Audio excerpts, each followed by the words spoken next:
Prefácio. Muito provavelmente este livro que você tem em suas mãos seja o maior confronto com a verdade que você irá ter em sua vida. Digo isto com muita confiança, não porque o escrevi, mas pelo assunto em si. O tema ofensa, o centro de A Isca de Satanás, é frequentemente o obstáculo mais difícil que um indivíduo enfrenta ou supera. Os discípulos de Jesus testemunharam grandes e notáveis milagres, assistiram maravilhados cegos verem novamente, e mortos se levantarem, ouviram Jesus ordenar que uma tempestade sossegasse, viram milhares serem alimentados pelo milagre da multiplicação de poucos pães e peixes. A lista de milagres e maravilhas de Jesus era tão exaustiva que, segundo a Bíblia, um mundo de livros jamais poderia contê-la. Nunca a raça humana testemunhou a milagrosa mão de Deus de forma tão impressionante e palpável.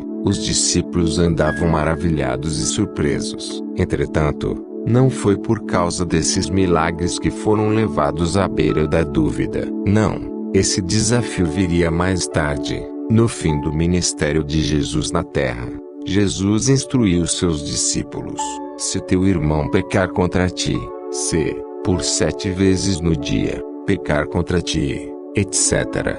vezes, vier ter contigo, dizendo: estou arrependido, perdoa-lhe. Então, disseram os apóstolos ao Senhor: aumenta-nos a fé. Lucas 17 versículo 3 a 5. Os milagres não os inspiraram no sentido de aumentar-lhes a fé, levantar os mortos ou acalmar o mar, mas o simples mandamento de perdoar aqueles que os ofenderam. Jesus disse: é inevitável que venham escândalos. Lucas 17 versículo 1. Não estou falando das oportunidades em que seremos escandalizados. Infelizmente, é fato que muitos são escandalizados e se tornam cativos. Este livro foi lançado em 1994 e reeditado várias vezes. Nesse meio tempo recebemos inúmeras cartas e testemunhos de pessoas, famílias e ministérios que, curados e transformados pelas verdades da Palavra de Deus contidas nele, decidimos incluir alguns exemplos para seu encorajamento. Por todos eles nos regozijamos e damos a Deus toda a glória. Um líder compartilhou conosco: nossa igreja estava a caminho de uma grande divisão. Parecia que não tinha volta. Dei uma cópia de A Isca de Satanás para cada membro do conselho. A divisão foi evitada, e agora somos um. Muitos casamentos foram salvos. Recentemente dei uma palestra no Nebraska e um casal veio falar comigo. A esposa confessou: fui escandalizada há 10 anos pelos líderes desta igreja. Fiquei muito amarga e desconfiada, e constantemente defendi a minha posição. Meu casamento sofreu com tudo isto e meu marido começou o processo de divórcio. Ele não era salvo e não queria saber de igreja. Uma pessoa pôs uma cópia de A Isca de Satanás em minhas mãos. Eu o li e em pouco tempo fui liberta da ofensa e da amargura. Quando o meu marido viu as mudanças em minha vida, rendeu sua vida ao senhorio de Jesus Cristo e encerrou o processo de divórcio. O marido estava de pé ao lado da esposa e confirmou as maravilhosas mudanças em sua vida e em sua casa. O testemunho que mais me comoveu foi quando estava ministrando em Nápoles, Flórida. Logo após minha palestra, um homem de meia idade foi à frente da igreja e, chorando, relatou sua trágica história. Toda a minha vida senti que havia um muro entre Deus e eu. Participava dos encontros e enquanto todos sentiam a presença de Deus, eu ficava desligado e amortecido. Mesmo quando orava não acontecia nada. Há algumas semanas ganhei o livro A Isca de Satanás. Li de capa a capa. Percebi que tinha comido a isca de Satanás muitos anos. Odiava a minha mãe por ter me abandonado quando tinha 6 meses de idade. Descobri que tinha de ir até ela e perdoá-la. Telefonei para ela, e nos falamos pela segunda vez em 36 anos. Eu chorei: mãe, nunca liberei perdão para você em toda a minha vida, por ter me abandonado. Ela também começou a chorar e disse: filho, Eu me odiei nestes 36 anos por ter abandonado você. Ele continuou: eu a perdoei, e ela se perdoou. Agora estamos reconciliados. Então, veio a parte mais emocionante. Agora o muro que me separava da presença de Deus foi derrubado. A esta altura, ele relaxou e chorou. Lutou para pronunciar estas últimas palavras. Agora eu choro, na presença de Deus como um bebê. Conheço a força e a realidade desse cativeiro. Fui feito refém desse tormento por muitos anos. Este livro não é uma teoria, é a palavra de Deus que se fez matéria. Ele transborda de verdades pelas quais eu mesmo caminhei. Creio que irá fortalecê-lo. Enquanto estiver lendo, peça ao Senhor que aumente sua fé. Enquanto você cresce na fé, Ele receberá a glória e você será cheio de alegria. Que Deus o abençoe ricamente.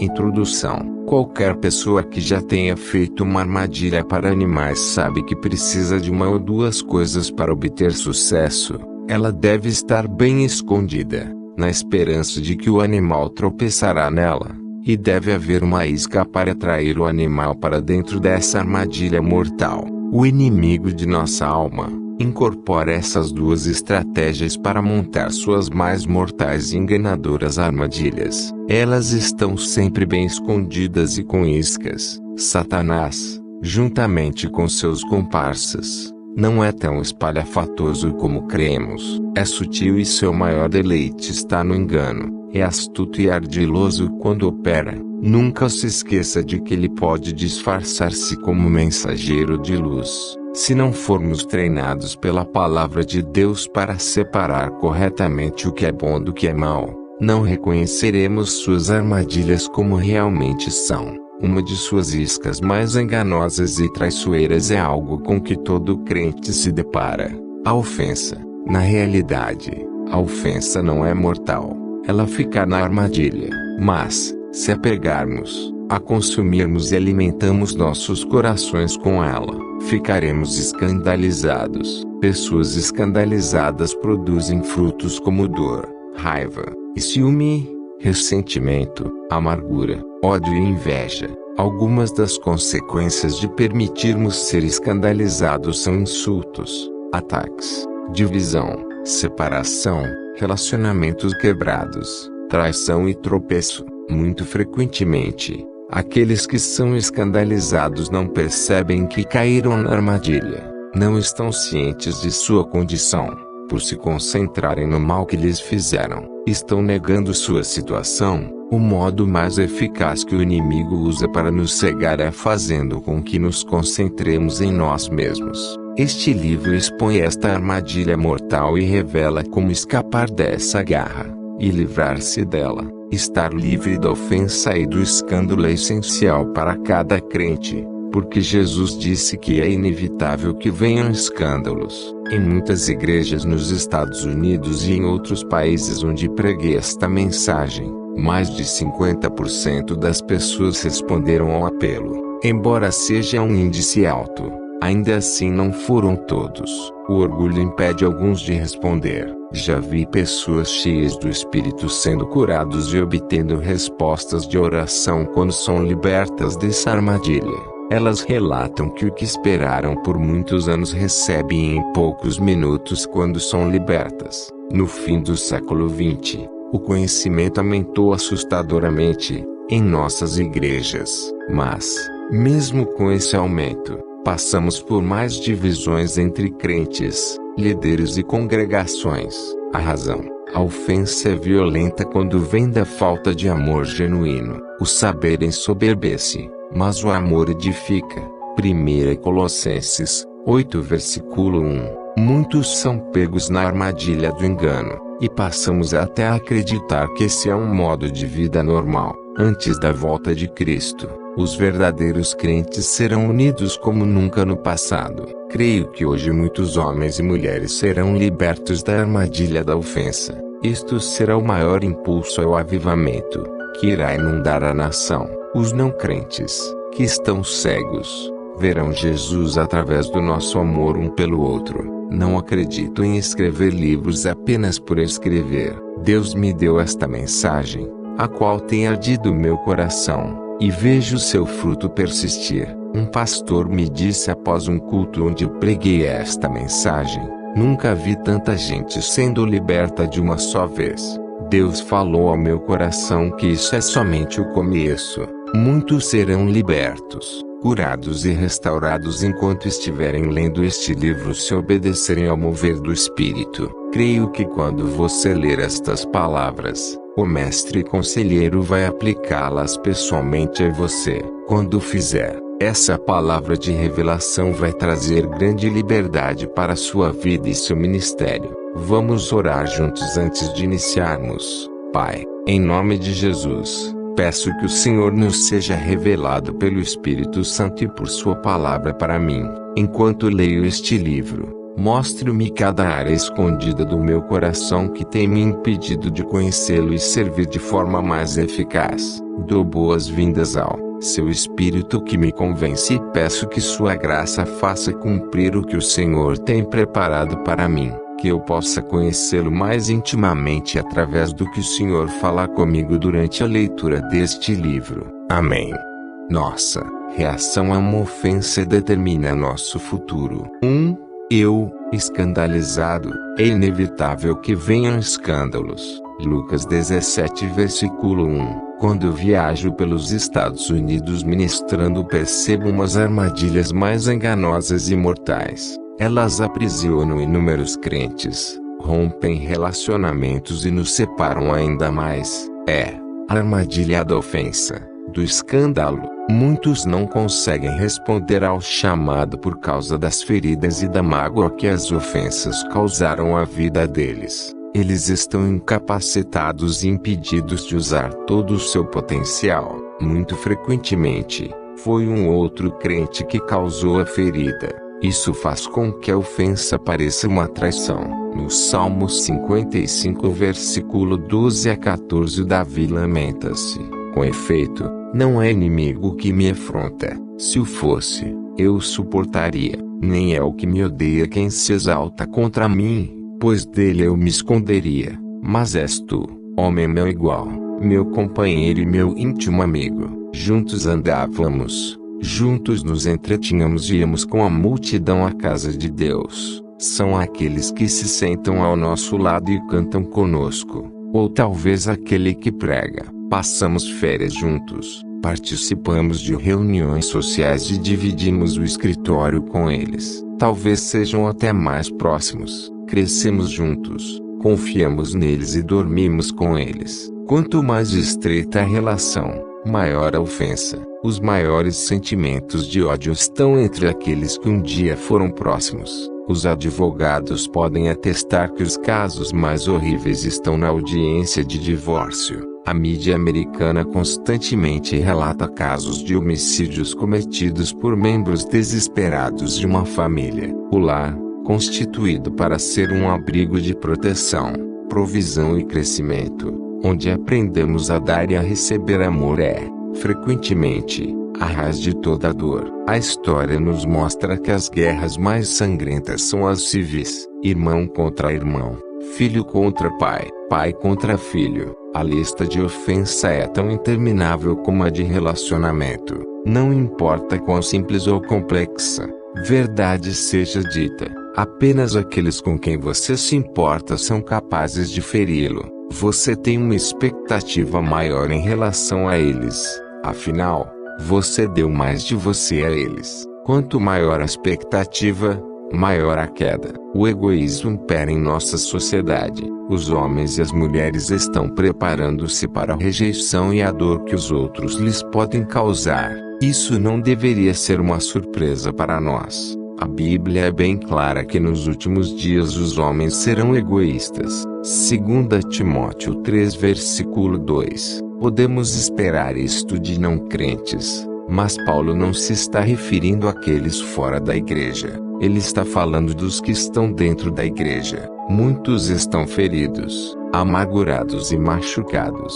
Estão ofendidos, mas não conseguem perceber que caíram na armadilha de Satanás. É nossa culpa. Jesus deixou claro que é inevitável que sejamos escandalizados. Mesmo assim, Muitos crentes ficam chocados, confusos e, até mesmo, surpresos quando isso acontece. Acreditamos que somos os únicos a sofrer uma ofensa. Isso nos deixa vulneráveis à raiz de amargura. Assim, devemos estar preparados e armados contra a ofensa e contra o escândalo, porque nossa reação determina nosso futuro. A armadilha enganosa, a palavra escandalizar, de Lucas 17 versículo 1, vem do grego skandalon, que originalmente se referia à parte da armadilha onde se colocava a isca. Dessa forma, a palavra significa montar uma armadilha no caminho de alguém. No Novo Testamento, ela geralmente descreve um engodo do inimigo. O escândalo e a ofensa são ferramentas do diabo para levar as pessoas cativas. Paulo instruiu o jovem Timóteo: ora, é necessário que o servo do Senhor não viva a contender, e sim deve ser brando para com todos, apto para instruir, paciente, disciplinando com mansidão os que se opõem, na expectativa de que Deus lhes conceda não só o arrependimento para conhecerem plenamente a verdade, mas também o retorno à sensatez, livrando-se eles dos laços do diabo, tendo sido feitos cativos por ele para cumprirem a sua vontade. 2 Timóteo 2 versículo 24 a 26. Aqueles que vivem a contender, e que se opõem, caem na armadilha e são feitos prisioneiros para fazer a vontade do diabo. E o que é mais alarmante é que não sabem que foram cativos, como o filho pródigo. Precisam acordar para sua verdadeira condição. Precisam perceber que estão vomitando água amarga em vez de água pura. Quando a pessoa é enganada, acredita que está certa, mesmo quando não está. Independentemente da situação, podemos dividir os ofendidos em duas grandes categorias: A. Aqueles que foram injustiçados, ou B. Aqueles que acreditam que foram injustiçados. As pessoas da segunda categoria acreditam de todo o coração que foram traídas. Geralmente, a conclusão a que chegam provém de informações incorretas, ou a informação está correta, mas a conclusão está distorcida. De qualquer forma, elas estão feridas e seu entendimento obscurecido. Julgam por dedução, aparência e rumor a verdadeira condição do coração. Uma forma de o inimigo usar a pessoa escandalizada é mantendo a ofensa escondida num manto de orgulho. O orgulho nos impedirá de admitir nossa verdadeira condição. Certa vez fui severamente magoado por alguns ministros. As pessoas diziam: não acredito que eles fizeram isso com você. Você está magoado? Eu respondia rapidamente: não, estou bem, não estou magoado. Sabia que estava errado em sentir-me escandalizado e ofendido, mas o que fiz, então, foi negar e reprimir esse sentimento. Convenci-me de que não estava ressentido, mas na realidade estava, e muito. O orgulho mascarou a verdadeira condição do meu coração. O orgulho nos impede de lidar com a verdade. Ele distorce nossa visão. Nunca mudaremos se acreditarmos que estamos bem. O orgulho endurece o coração e obscurece os olhos do entendimento. Impede a mudança, o arrependimento, que nos vai libertar. Veja 2 Timóteo 2 versículo 24 a 26. O orgulho faz com que nos vejamos como vítimas. A nossa atitude, então, fui maltratado e mal entendido, então, tenho justificativa para meu comportamento, porque achamos que somos inocentes e que fomos falsamente acusados. Retemos o perdão, embora a verdadeira condição do coração esteja escondida aos nossos olhos. Não está escondida de Deus. Só porque fomos maltratados não podemos nos agarrar à ofensa. A cura.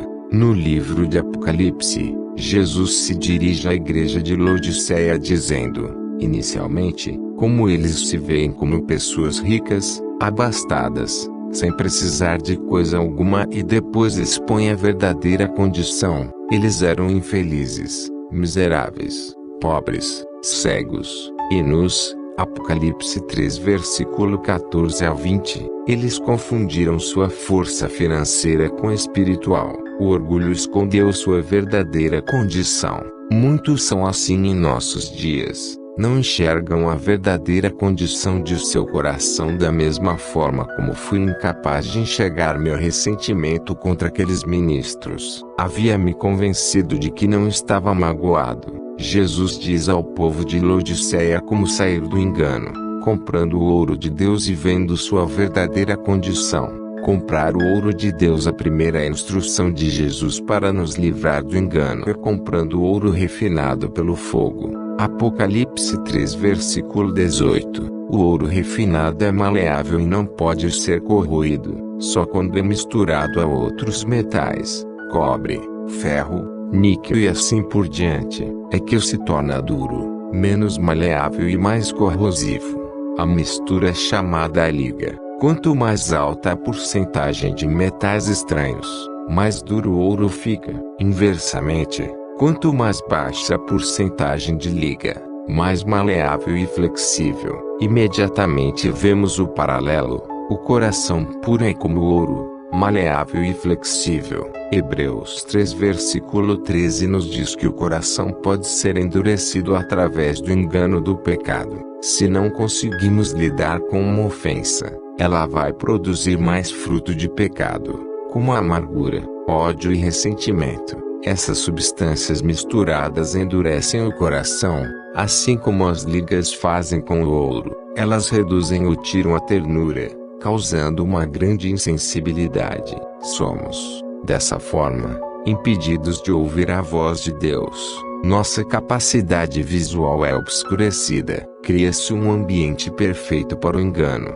O primeiro passo no refino do ouro é pulverizá-lo e misturá-lo a uma substância chamada solvente. Essa mistura é levada ao forno em alta temperatura. As ligas impurezas são atraídas ao solvente e levadas à superfície. O ouro, que é mais pesado, permanece no fundo. As impurezas ou escória, como cobre, ferro e zinco, combinados com o solvente, são removidas, rendendo um metal mais puro. Note o que Deus nos diz: eis que te acrisolei, mas disso não resultou prata. Proveite na fornalha da aflição. Isaías 48 versículo 10. E também, nisto exultais, embora, no presente, por breve tempo, se necessário, sejais contristados por várias provações, para que, uma vez confirmado o valor da vossa fé, muito mais preciosa do que o ouro perecível, mesmo apurado por fogo, redunde em louvor, glória e honra na revelação de Jesus Cristo. 1 Pedro 1 versículos 6 a 7. Deus refina com a aflição, tribulação e provação e separa as impurezas com falta de perdão, amargura, ódio e inveja e imprime o seu caráter em nós. O pecado facilmente se esconde onde não há o calor das provações e aflições. Em épocas de prosperidade e sucesso, até mesmo o ímpio parece generoso e gentil. Sob o calor das provações, as impurezas vêm à tona. Houve uma fase em minha vida que passei por uma provação que nunca havia experimentado. Tornei-me grosseiro e áspero para com os que me eram mais queridos. Minha família e meus amigos começaram a me evitar. Eu clamei ao Senhor: de onde vem todo este ódio? Ele não estava aqui antes. O Senhor me respondeu: filho, quando o ouro é liquefeito, as impurezas aparecem. Então, ele me fez uma pergunta que mudou minha vida: você consegue ver as impurezas do ouro antes de que seja levado ao fogo? Não, respondi, mas não significa que não estejam lá. Quando o fogo das provações o atinge, essas impurezas vêm à tona. Embora lhe pareçam escondidas, elas são sempre visíveis para mim. Agora você tem uma escolha que poderá mudar seu futuro. Pode permanecer com raiva, culpando sua esposa, seus amigos, o pastor e até mesmo as pessoas com quem trabalha, ou você pode ver a escória como ela verdadeiramente é e se arrepender, receber perdão, e eu pegarei minha pá e removerei as impurezas de sua vida. Veja sua condição. Jesus disse que nossa habilidade de enxergar corretamente é outra chave para nos livrarmos do engano. Geralmente, quando somos ofendidos, nos vemos como vítimas e culpamos aqueles que nos magoaram. Justificamos a amargura, a falta de perdão, a raiva, a inveja e ressentimento quando eles vêm à tona. Algumas vezes, até mesmo nos ressentimos com aqueles que nos fazem lembrar dos que nos magoaram. Por essa razão, Jesus nos aconselha a ungir nossos olhos com colírio, para que vejamos. Apocalipse 3 versículo 18. Vejamos o que? Nossa verdadeira condição. Este é o único modo de conseguirmos ser zelosos e nos arrependermos conforme Jesus nos manda fazer. Só nos arrependemos quando paramos de culpar os outros. Quando culpamos outras pessoas e defendemos nossa posição, estamos cegos. Lutamos para remover o agueiro do olho de nosso irmão enquanto temos uma trava em nosso próprio olho. É a revelação da verdade que nos traz liberdade. Quando o Espírito de Deus nos revela o pecado, sempre o faz de tal forma que é separado de nós. Somos, então, convencidos, e não condenados. Minha oração é que, à medida que você for lendo este livro, a palavra de Deus ilumine seus olhos do entendimento para que veja sua verdadeira condição e livre-se da ofensa que guarda. Não permita que o orgulho o impeça de enxergar e arrepender-se. Construímos muros, quando somos feridos, para salvaguardar nosso coração e prevenir futuras feridas. Gostou do vídeo? Ajude o canal, inscreva-se e deixe seu like.